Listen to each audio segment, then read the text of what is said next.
Okay, I think we can get started then. Let's have Benji. Why don't you open us back up in prayer, please?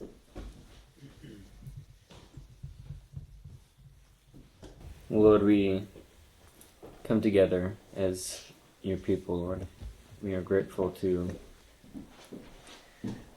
be here, Lord, to spend time with one another.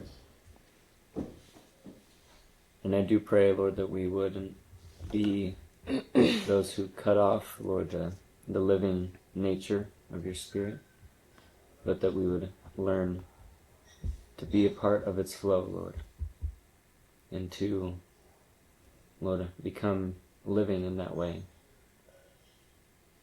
Just thank you for, Lord, the heart of those that you've placed in our midst, Lord, especially like Justin, Lord. We are grateful for his heart and for his commitment to us, Lord, as your generation, Lord. I pray that we would, Lord, be honoring of that and, Lord, continue to keep our eyes awake and aware and attentive, Lord, and our ears hearing and our hearts, Lord, in the right place. Thank you for this time together. Amen. Thank you. Okay, I believe we have two different poems, correct, that we're reading today? And that was that Haley's and Benji's, right? Yep.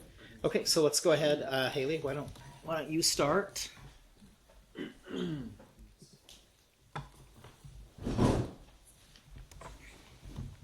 It's called Wash My Feet. Okay, are we ready? Humble knees touch the ground. Holy hands wash with water. Dressed in chosen servant attire, serving without being lorded over. Lord, how it hurts to watch you stoop in a place you do not belong. Yet you move from person to person, finally stopping before me. How could I let you wash my feet? You are right that I don't understand. You will never wash my feet. Or that is what I thought just then. You meet my eyes, your expression gentle and knowing. With a concise, direct answer, my reaction is shifted. My mind tries to comprehend. I have no part with you unless you wash me. Then, wash all of me. Thank you. Thoughts? I like how it follows his thought process, I guess. Just like the way it goes through, like what's happening, as it's happening. I don't know. Just kind of stood out to me.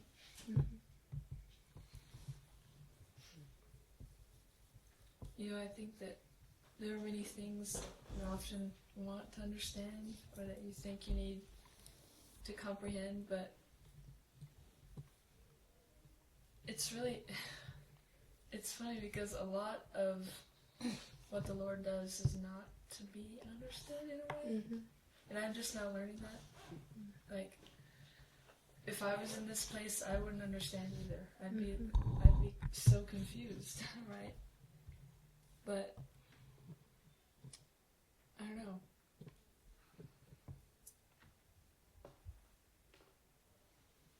Not everything has to be understood. Well, there's a time for everything, you know, but certain things are just not yet to be understood. Yeah, that's definitely what Peter experienced. I think it's part of how God teaches us how to trust him, because we know that he understands and he is sovereign and he's perfect in his understanding, so we can trust what he says is true, and then he will teach us his purpose as we mature as sons. So yeah.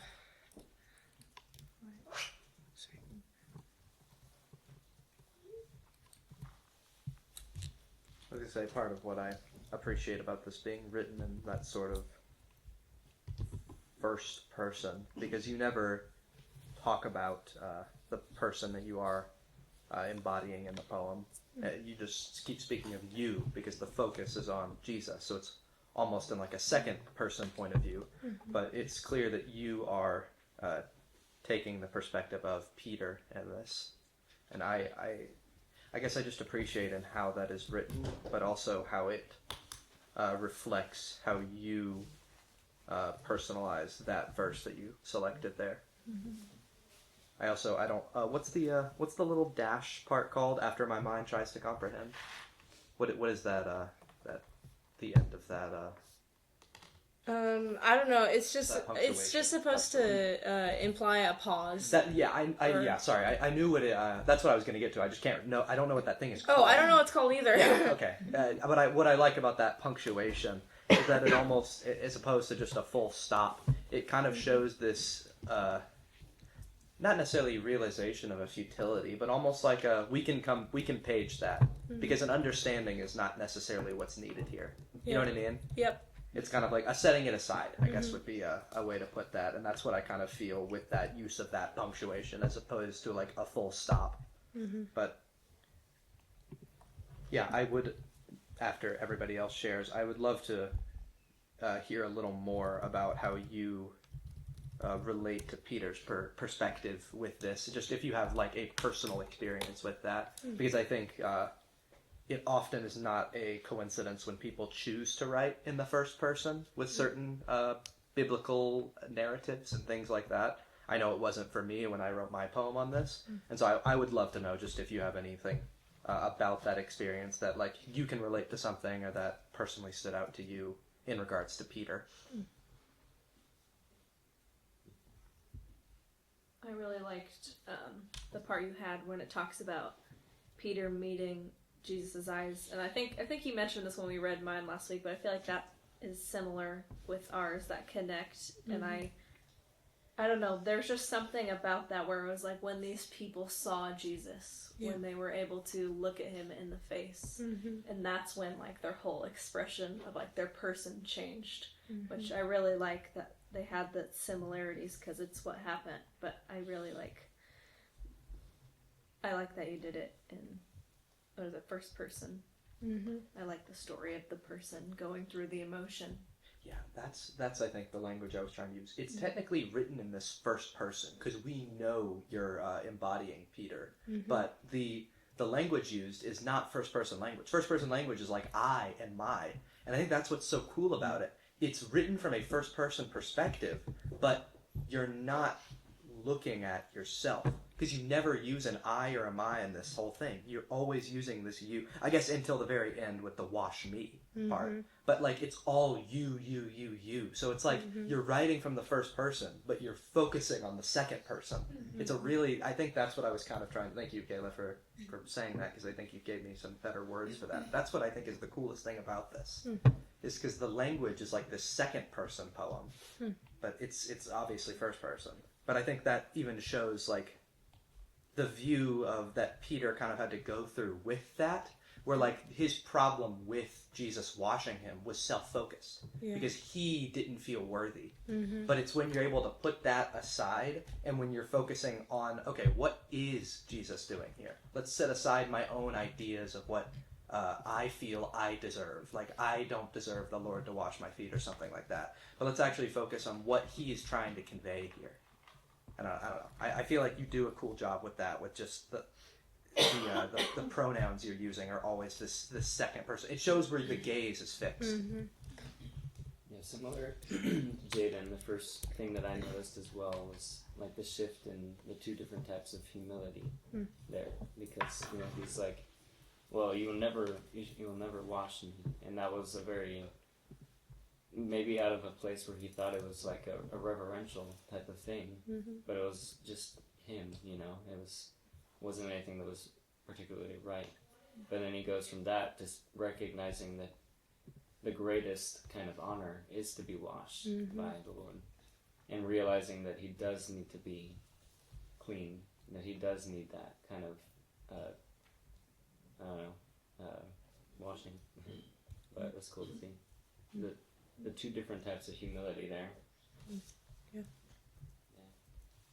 false versus a true.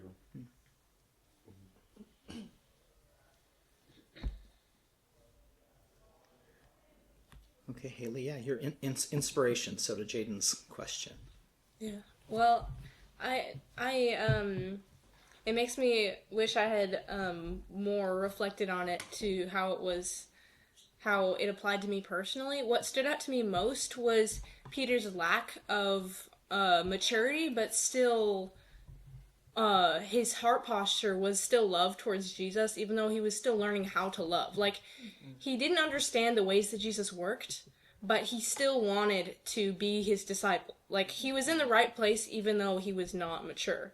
So Jesus was willing to teach him, you know? It's the difference between, like, the Pharisees thought they knew what they were doing. So Jesus didn't feel like he could teach them well. But anyway, that's what stood out to me. But I'm not sure if I can currently point out where in my life I feel that I am in this place. No, I think Or you did have that been. excellently, just with what you shared. Cool. that the fact that is what stood out to you with that, I think, highlights what your heart is in it. And even in the answer you gave, you don't need to really have an understanding, just like Peter didn't. Yeah. Right? It shows where your heart is, and I think that's beautiful. So thank you for sharing that, because that is exactly what I was looking for. Good. I wanted to share quickly just the sentiment behind this interaction that Jesus had with Peter, which this is not the only place where there's like a instruction, directly or indirectly, where that Jesus has towards Peter on the subject of love. But what did Jesus say in his teachings earlier about what true love is? He said, "No greater love has any man than this, that he lay down his life for his friends." And that is exactly what Jesus is demonstrating to Peter here. He's trying to show him and those there what true love is. And Peter's first reaction to that love is he's not willing to accept it. And so what Jesus is trying, what he's doing there is he's basically, he's in a way, he's like saying, let me love you. I guess that's one way you could put it. It's probably a much better way to put it. But the fact that Peter's first reaction to that is no,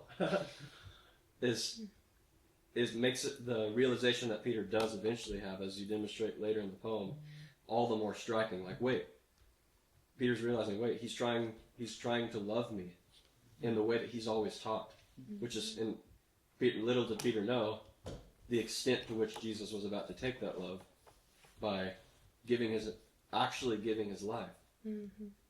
And that's when Peter is able to say, well, okay, I'll turn my original opinion on its head, wash every part of me.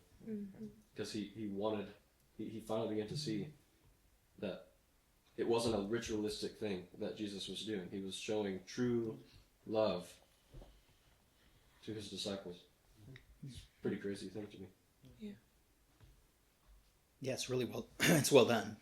I think taking the perspective of Peter here is really helpful. The narrative in and of itself. I mean, the master becomes the servant, and that much is clear, right?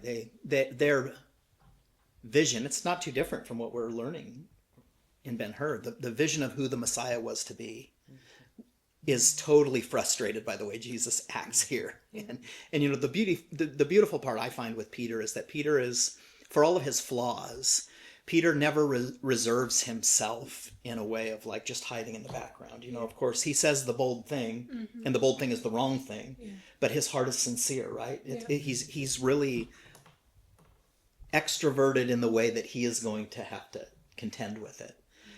And so I think the way that you phrased it and the pacing of it is really, really well done. And one of my favorite parts of it is, reading this, is that this poem is both finished and unfinished. It's finished in the sense of like, you're really driving home the point. But of course, the narrative of when Peter says, then wash all of me, continues on after that, right? Yep. There's still more maturing that he needs to do. But I think the pause here is a really good choice.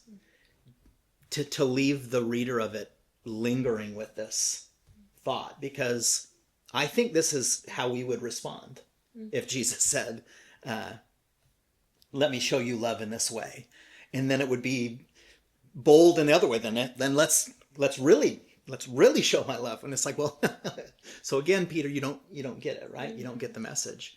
But yeah, it's just really powerful. The humble knees, holy hands, you meet your eyes, right? You're using physical, relational terminology. And just as a brief question, because this comes up, the eyes, what is it about Jesus' eyes?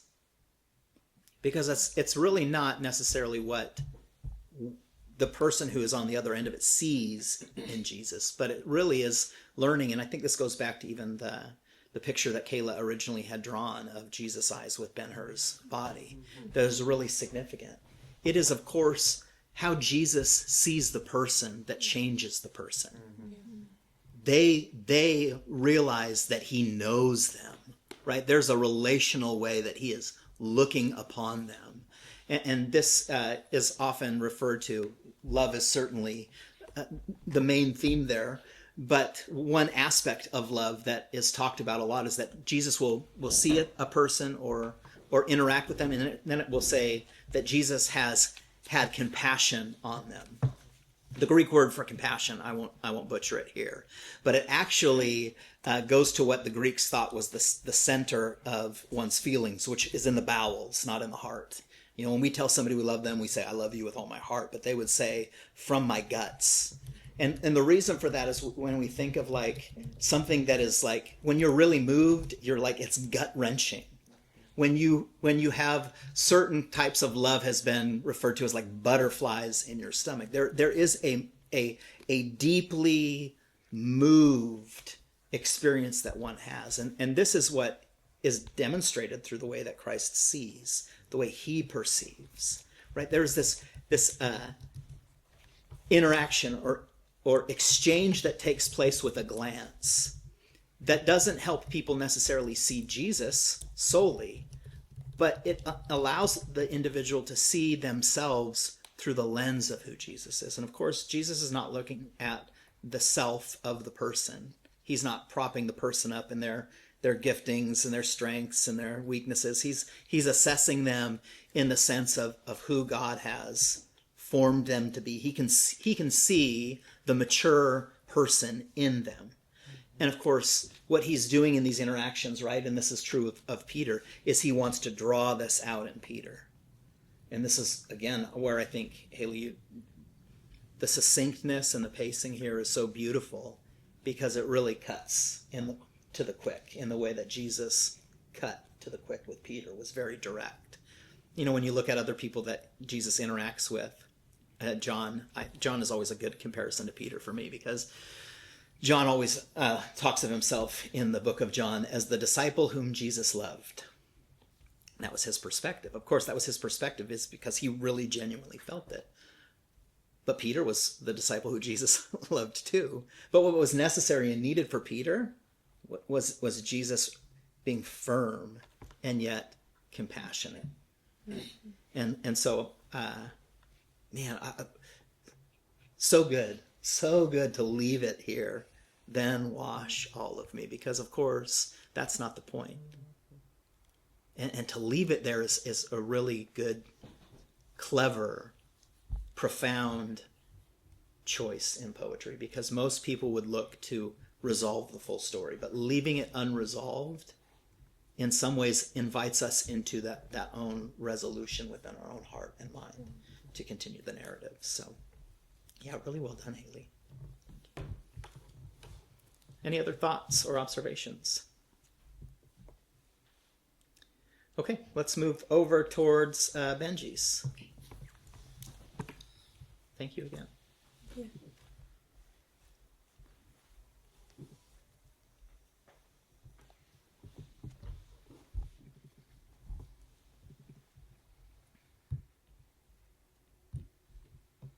Which one is it? It's called Come.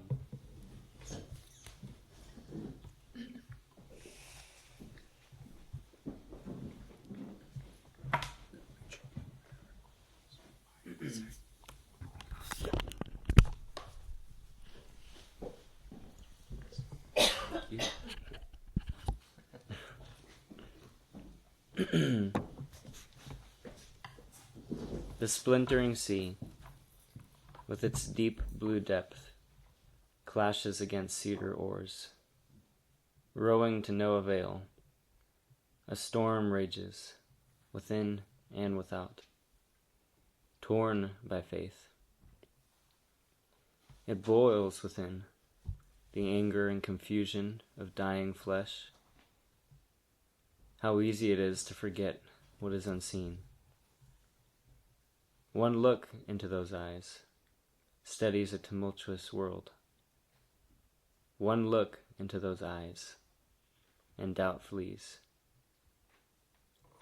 A jealous call pierced over the rippled surface. Come. Feet find their way across trembling waters, not from obligation, but by draw within. As spirit arose, flesh began to fall, dipping beneath the storm. A cry from the deep place rushes out. Save me! Down in the muffled blue, longing for him. The hand of mercy cuts deep and lifts high to meet the heartbeat of an embrace. The raging sea of man faded out like a song at its end, as to take a bow before the small boat. The storm was real, but so was the call. Thank you. Thoughts?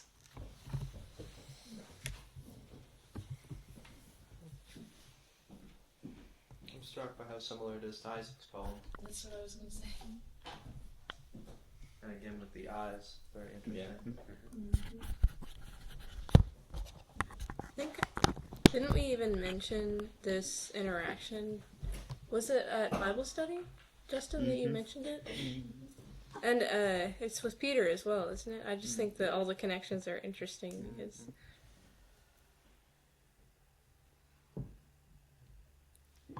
Yeah, Peter doubles up. It's many interactions that he has, and let's consider what is similar about these interactions and what is different, because there are some similarities, right? But there are some really stark differences in the way that Jesus responds in the narrative and then in the poem here. There's subtlety there, there's nuance there, but then there's the eyes again. Yeah, there's a real similarity to what is consistent about these interactions. The poem starts by saying, with its deep blue depth. And so he's using deep and depth. Those are the same thing.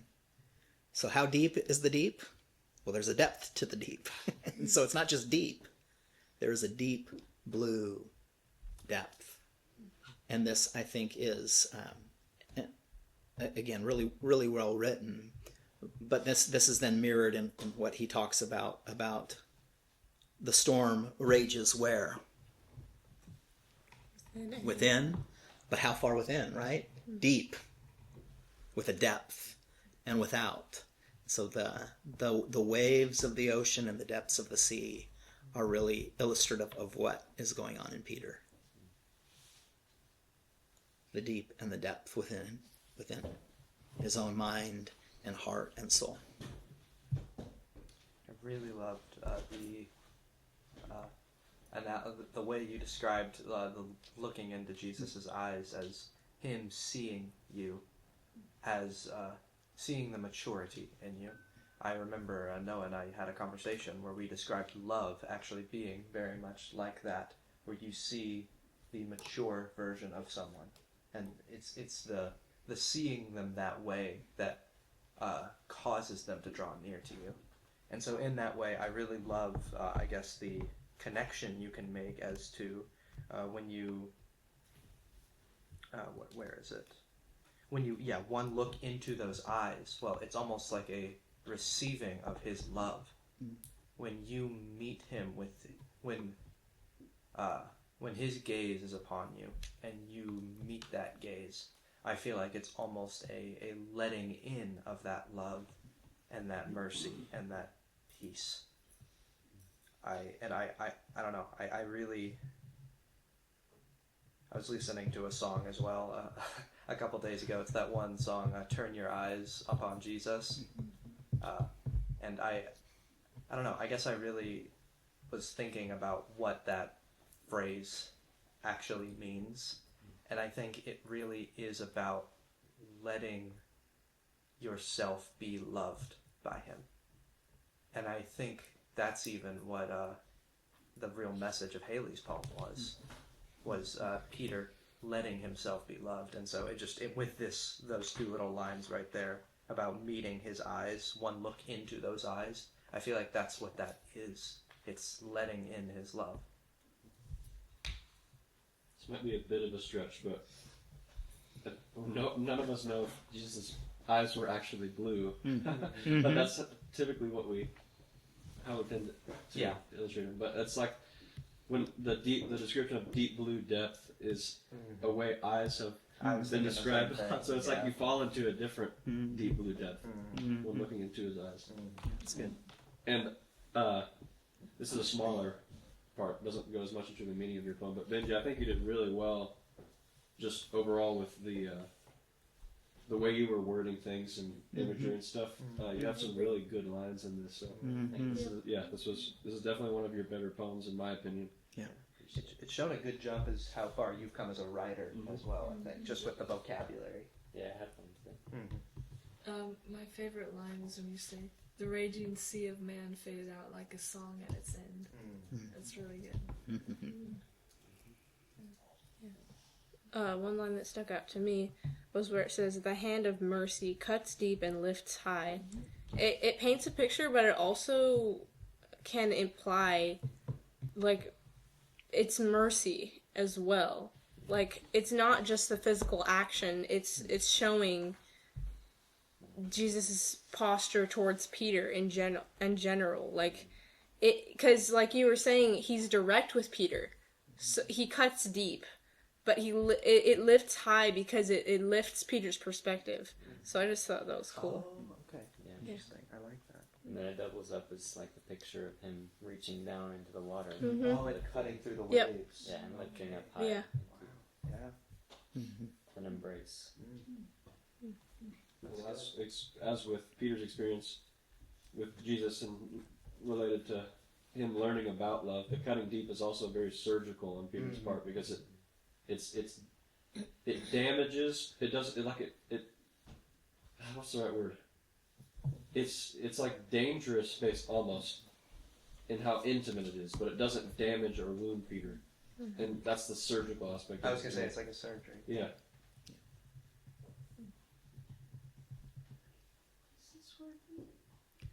Which one? Tumultuous. Oh yeah. It's like kind of unsettled and wavery. Very rough. I think of like a raging sea. So your inspiration, Benji. Give us your thoughts and heart behind it. Well, yeah, actually, I think I might have shared a little bit when I shared about my experience when I read in class, but the Chosen did this scene. And, you know, I've liked that series for a while, but that one scene that they did was really impactful to me. I really liked the way that they did it. I'm big on visual things as well, so immediately, even when I think you had asked us to consider an interaction, that kind of picture came up in my head because of that episode. But that was a lot of the inspiration for the writing as well. Was I watched that a few times and really wanted to capture like the feel of what I was feeling, even watching it through the TV or whatever. But yeah, you guys I think know my heart pretty well about the experience with Jesus and just kind of the way that it does feel very personal for sure, and just I guess for sure the kind of frustration and understanding, but also still you know, walking to Jesus, you know, on such a unsteady, shifty surface. But yeah, I don't know if there's much else I could say, but I do. Yeah, I really enjoyed writing it, and I felt like it was a good learning experience for me too, even in some ways, to kind of look within myself again and see the Lord kind of doing that work as well, cutting deep and lifting. Thank you. Thank you. I'll close by saying this. I think the way that you left it was really profound. Because what is Jesus asking Peter to come to? So often I've heard, it's really been taught, this particular interaction with Jesus has been talked about so much, about Peter, you know, getting out of the boat and getting onto the waves. But that, of course, was not, Jesus wasn't saying come out of the boat. That wasn't the point of it. Just to get out of the boat. That's pretty reductive. It wasn't to come onto the tumultuous waves. Because, of course, the waves absolutely mean nothing. And this is why the storm is real. In that perspective of like, yes, this is a really profound thing. But so is the call. And that's the essence of it, right? The way that Jesus calls him to come to where? To him. Because the sea can be tumultuous. But in the gaze of Christ, in the hands of Christ, which I think, again, just as really well done in the way that you described it. It is in that place that Jesus is inviting him, which then everything else, right? Every part of the world then is stilled and silenced. And it's again, we talked about James this morning. Noah mentioned James earlier, but this idea of waves, right? This, he who lacks wisdom, let him ask of God, but let him ask without doubting. And you even talk about this, doubt flees. Without doubt. For the man who doubts is like a wave of the sea, driven and tossed by the wind, right? This is this tumultuous thing. And this is faith, right? This is wisdom, and this is embodied in this interaction with Peter here. Again, it's the call into that Jesus says for us to come where? Into his presence, into his gaze, into his touch. And we don't say those things just, you know, because they're poetic. I really want to, and I want to just again highlight Naomi. Even your question a few weeks, Naomi just asked me like, what was the motivation behind this? And just to reiterate it for you guys, it's because Jesus is a person. Remember, we started this conversation. He is a person. It's not that he was. He's not merely a historical figure. We can come into contact with the living Christ. That's the whole premise of why I believe God has brought us through Ben-Hur, is that we want to, of course, see him, know him, hear him, right? There is, and it goes, again, not just to the senses. It's not just about having an experience, but there is something to be said, to be moved in relationship with him. And the more that we can not just place him in history somewhere long ago, but place him in the context of our here and now, because he's present with the Father. He's present with us, right? And Jesus will say to his disciples all the time, if you've seen me, you've seen the Father. And so this is of course why Scripture is valuable to us, but why taking Scripture in within the Spirit of God living and dwelling within you. And I think, you know, putting this in poetry form helps us in some ways reckon with what is being said. And I think with both of you, I can see a personal, well, actually with all of you that I've shared thus far, and those that I've read, that it's taking on flesh, it's personal. Well, that changes you. You know, it's the difference between knowing about Jesus and then coming to know and be known by him. Right? It's not a mental assent. I mean, is this not Brother Tim's testimony? You know, that that he was stopped in his tracks. You know so much about me. Well, this is an invitation into relationship. It's actually, if you want to open up your books, if you have Ben-Hur, let's open up to the chapter where, thank you both for sharing, by the way. Let's open up to the chapter where he returns back to his father's house. And that's really a place that we're going to spend most of our day today, and I'm going to read through a good portion of it. Ben-Hur at the Father's Gate, it's chapter 4 of this book. It starts by saying, "It was dark when," and if you don't have it or you don't want to follow along, don't feel limited to having to flip there. If you want to just close your eyes and listen, or if you just want to observe, that's fine too. We've talked about this before, right? The hero's journey, which is a popular or a common device that authors use, right? And it starts at a place of home, and it travels down then to the place of the unknown. And so let's track Judah's journey a little bit. Home is in his father's house, right? It is the place where he feels safe, and it's the place where he feels secure, and then it is the place in which the accident occurs, and then immediately he is ripped out of house and home. And this is the crossing over the threshold, right? Is to be ripped away from the familiarity of the home environment, right? Because at this time in the story, his father is long past, and so it even goes beyond his father not being there, but he's ripped from that place. Again, Lew Wallace does a phenomenal job of offering for us settings as personalities.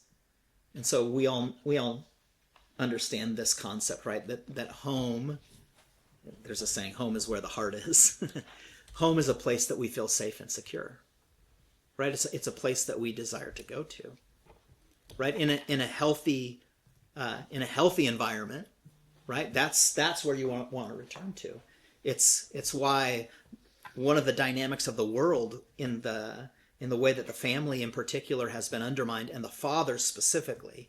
You know, there's a generation that is outside of these rooms, a generation of fatherlessness. And that can be because the father is absent, or the father is present and the father is absent. And I can say how much I relate to that, because I had both in a sense. I had a biological father who abandoned me, and a stepfather who, as I don't say this to be critical of him, he was so good to me in one sense, and yet I never fully got to know his heart. But what we are surrounded by, what is a place that God has given us as a home. So beyond our own physical homes, right? This is why I think the move of the Lord is so profound for Tim to then find this book called The Father's House, and then feel the impression by the Lord. Yeah, that's confirmation. This impression then also by the Lord to read through it and to go through it and to consider it. And so he crosses over this threshold into the unknown, and then we know that at the very opposite side of the home is what? The place of death. Well, where is the death that Judah experiences? Where's the death? Well, we could say that the death in some ways is hearing about the Christ, right? This frustrates everything in him. We could say that the death for him is his victory over Masala and getting his vengeance. He doesn't realize that as a death. He sees it as a victory, but actually the way that the narrative is formed is that's actually a place of death for him. It's a place where it doesn't serve him in the way that he thinks he does. Why? Because it's empty victory that he has experienced. And so then this upward swing in this chapter will bring us back to where we started. And I would contend that in many ways, what we will read today is the end of the first book of Ben-Hur. And the story that will proceed after this is a whole other starting at home, crossing the threshold, going to the place of death, to only return home again. There's something profound, you guys, about our consideration of what it means to return home. And what I can't impress upon us enough is there are no shortcuts to this resurrected walk the son's journey. You have to leave home.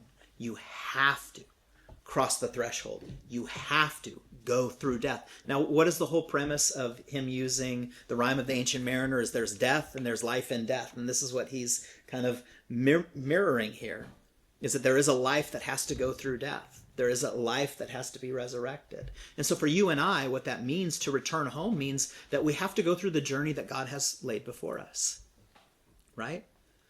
In tales of old, right, there's a knight that goes on a quest, and the knight generally goes on the quest to save a beautiful maiden. But where does he have to go? He has to go to vanquish the dragon.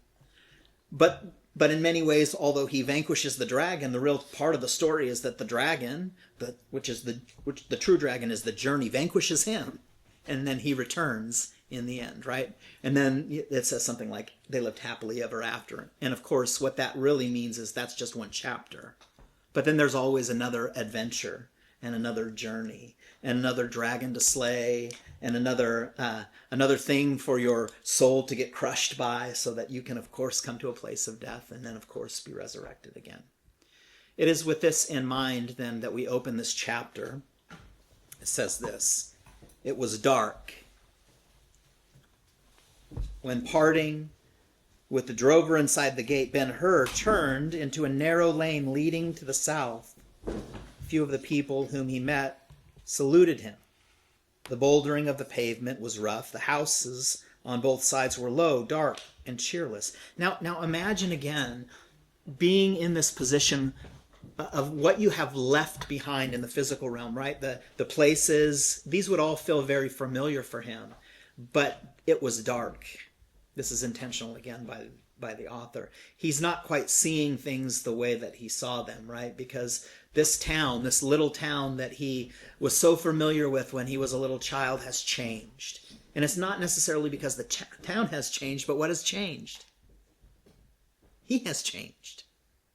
Right? This is not the Judah of all those years ago. This is the Judah who became a slave in the galley ships and almost perished, who was adopted by Arius. This is the Judah who heard the story of these wise men and this king that is to come, this Christ person. This is the Judah that has longed for a return to his family and to be established once again, and who has longed for vengeance, and who has tasted vengeance and experienced vengeance, who arrived at the pinnacle of what he was looking for in victory, and yet it was not so satisfying, because what he noticed when he got his victory was that vengeance was really not the thing that he was after all along. It was the affection and the return of his mother and sister. And so everything has set Judah up for this return to be what kind of return? I want to mimic what happens in the biblical narrative with Palm Sunday. Palm Sunday is where Jesus comes riding in on a donkey, and they're laying down all of these palm leaves, hence the name Palm Sunday. And they're saying, "Hosanna, Hosanna, blessed is he who comes in the name of the Lord." It is this triumphal entry.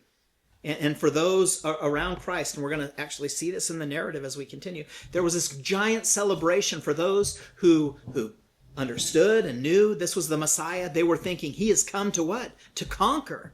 Now, of course, this is in Judah's mind and heart, this conquering, this overcoming.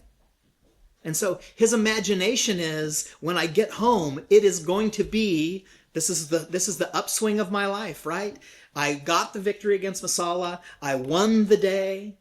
And now I get to go home, and everything is just going that direction. But notice how he's walking back as an altered person. He's returning home, but is the Lord done with Judah? And so home is a place that we return to often, and it is a place of rest. It is a place of refuge. It is a place of encouragement. But the rest and the restoration is for what? Toward what end? So that we can stay there? Well, someday, right? Someday we will possess. We will grab fully a hold of, right? When we are a mature man, that day will come when the sons of God will be revealed throughout all of the earth in God's glory, right? That day is coming. But until then, this is the continuous cycle, right? There's further maturing that goes on. There's a further walk that God has. Now, again, let's just observe. How then do we go about it? Do we set out on our own adventure with our own mind to do our own thing and overcome the giants we think that need to be slain, the dragons that we need to fight? No. Here, what is at the background of the story is the sovereign hand of God moving Judah. And let's watch the pattern. How does God move Judah away from home? Through ease and comfort and commerce, or through suffering and struggle? Now, again, I want you to imagine yourself in this. If you didn't when you read the narrative, I want to again invite you to try to put yourself in the story. Imagine walking back home with this anticipation. For most of us, we don't understand the difficulty of being away from a parent, and so we might have to think in terms of when you are gone for a few days or a few weeks, and then you got to see your family again. How much we're looking forward to that. How that is like something that's so good. Or imagine when you're struggling and you just think, if I could only just talk to my mom or talk to my dad. And even if there wasn't any words, to just be in their presence. It is with this in mind that this return to the Father's gate and the Father's house is taking place. This is, of course, we want to read Judah as a real person with real struggles. It is this calling back home. The loneliness of his situation, the night, the uncertainty cloaking the object of his coming, all affected him cheerlessly, right? And so there's a weight here that we're meant to feel. He is hopeful and hopeless simultaneously. This is the inner struggle that he's going through because, right, he wants his family to be there, and yet he fears they won't. With feelings sinking lower and lower, he came directly to the deep reservoir known as the Pool of Bethesda, in which the water reflected the overpending sky. Now, why is this, again, this narrative is so important for us to understand. Why that pool? Why would that draw him in a way? Where did Judah first experience Christ? By a well, being watered. Again, the author wants to pull us into this narrative of it's almost as if God is giving him a reminder here. Remember the well. Remember how you thirsted. Remember how you were quenched. Remember the thing that actually will fulfill you. And it's missed. See, Judah is like us so much in so many ways where we just don't quite, and Peter, right? We don't quite get it. We need these experiences again and again and again to continue to draw out those things that are not from God for us and to replace them with things that are good and virtuous. Looking up, he beheld the northern wall of the Tower of Antonia. A black frowning heap reared into the dim steel-gray sky. He halted, as if challenged by a threatening sentinel. The tower stood up so high and seemed so vast, resting apparently upon foundations so sure that he was constrained to acknowledge its strength. If his mother were there, in living burial, what could he do for her? By the strong hand, nothing. An army might beat the stony face with ballista and ram and be laughed at.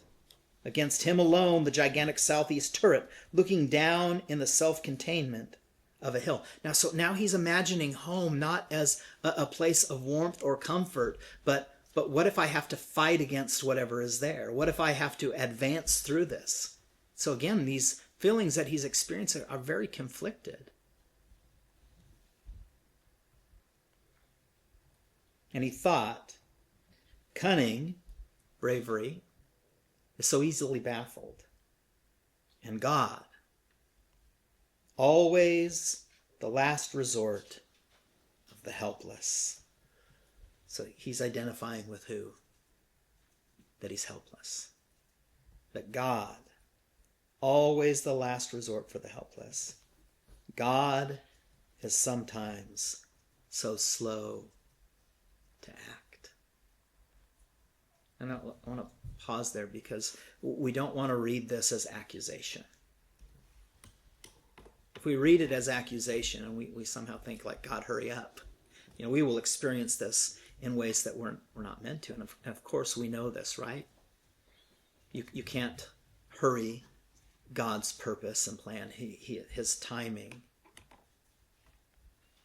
The timeless nature, the timely nature of God is so important, right? God has ordained specific times for a reason. And again, it's why you and I can't be in such a hurry to bypass that which God has laid out before us. And yet, so often we are prone to, as were the Israelites, as were some of the prophets of old. I mean, Jonah is a good example of this, right? God says, go to Nineveh, and Jonah heads the opposite direction. And then God sends a storm. And Jonah fights against the storm until he realizes, well, God sent the storm. And then there's some conversation about, well, who brought this upon us? And then Jonah finally owns it up and gets chucked off the boat, as it were. But then God sends a great fish.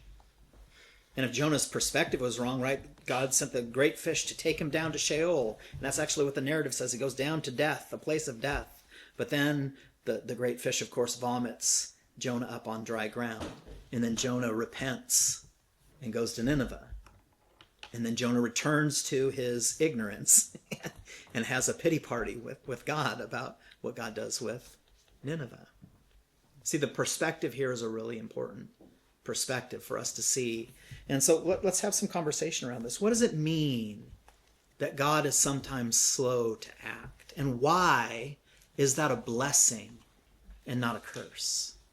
Why is that really God's grace and goodness to us?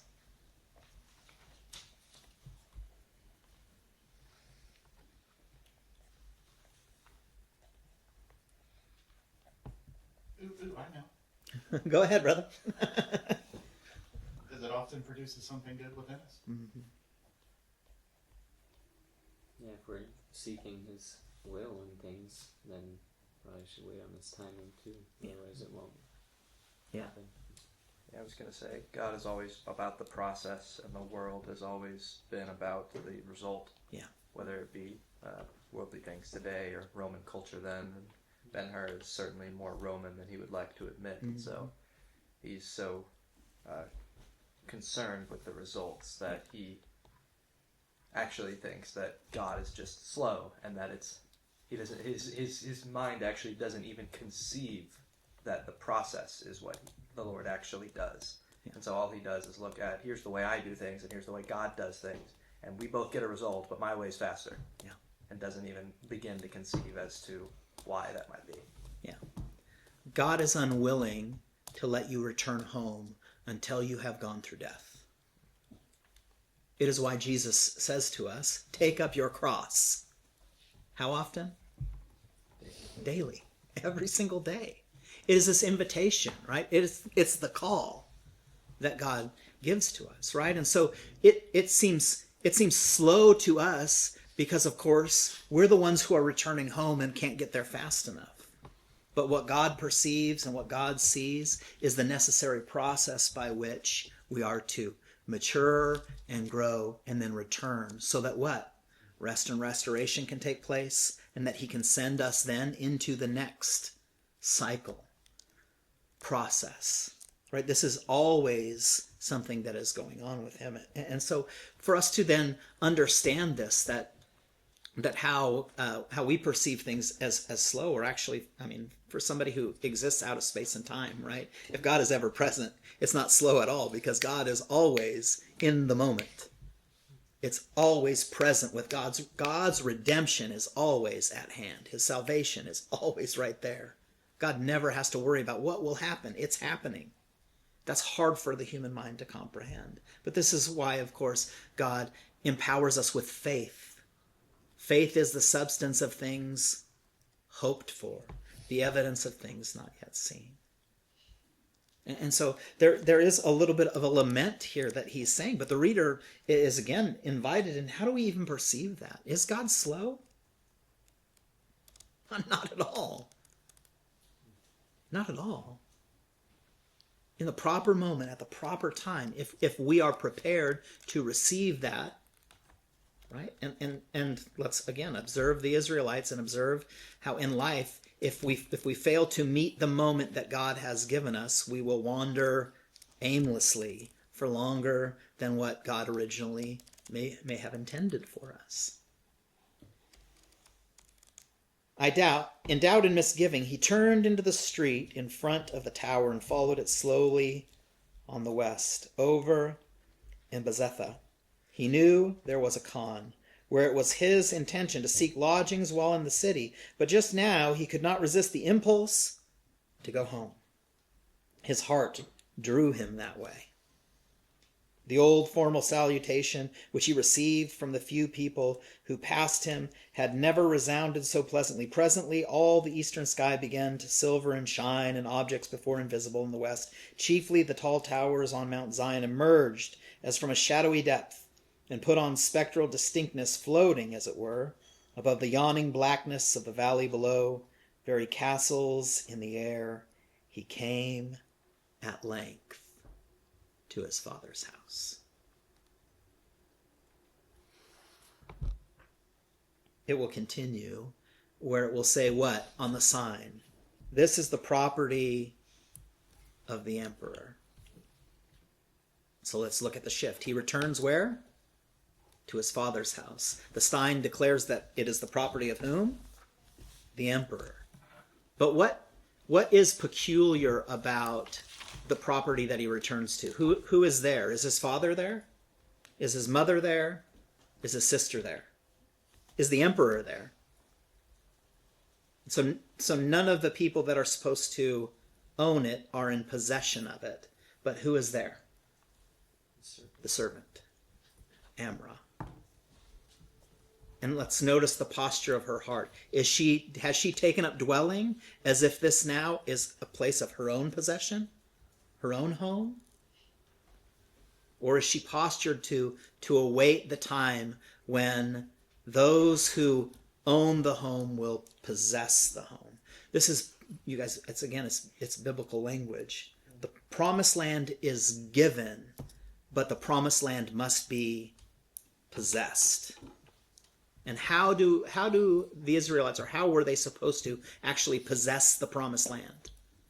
Merely by coming into contact with the earth, and they got to the place? What does the Bible say? That they were supposed to do what with all of the giants in the land, all of the enemies, the nations of Canaan? To rid themselves, right? It's this process of ridding itself. And so that they could fully give way to what? The order of God. And God's people miss that. Time and time again, they miss that. And this is the struggle, right? So to possess a thing, and this is important in the narrative, it wasn't that Judah returned home and says, oh, well, the emperor possesses it now. No, what actually needs to take place is that Judah needs to take ownership, take possession of, take hold of. And this is kind of the struggle that we see. And so then we see on the outside of where Judah is returning, who observes Judah's return? Who at a distance watches as Judah meets with Amrah? The mother and sister.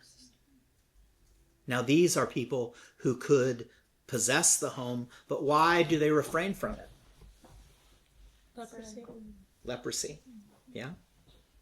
But let's go even further in. What is the reason the mom won't? It's not leprosy is a reason. But let's go deeper beyond the leprosy. What is the thing that compels the mom to stay away? Love. Now this is again mirrored in the story of Lazarus in the Bible. In this kind of waiting, is God so slow? Do you guys remember the story? Where Jesus is off and they come and say that Lazarus, who's a friend, right, has died. And Jesus is not concerned with death at all. Death is of no obstacle to him. He doesn't get caught up in it, right? And then there's Martha and Mary, the siblings of Lazarus, who are, like, of course, like, so caught up with this. And there's even this dialogue of, like, why couldn't you, if you would have just come sooner? And yet, what Jesus prescribes is that this is actually a purposeful thing by the Father. And so God, through the person of the Son, shows up and then says what to Lazarus? It's the call. Come forth. Rid yourself of what kind of clothes? Grave clothes. It's the place of death. Right? Lazarus had to go through literal death. Martha and Mary with him went through what? Literal death. Ben-Hur has gone through literal death, but now he's returning to this place. Right? He finds some settlement in his Father's house. And this is where the journey of the mother and the sister come to a place of death for them. It was not getting leprosy. I would contend it's not them getting leprosy that was their place of death. I would even contend it's not the prison that they were in for all of those years that was a place for death for them. Those were little deaths compared to seeing their son and their brother and knowing that they must choose to refrain because they know that Judah would be unable or unwilling to also refrain. And so the mother in love, stays back. And then we see that the story continue that Amra then goes and engages with the mother, right? And she invites Amra into this thing that feels, in one sense, does not feel like, you just got to tell him. He's got to know.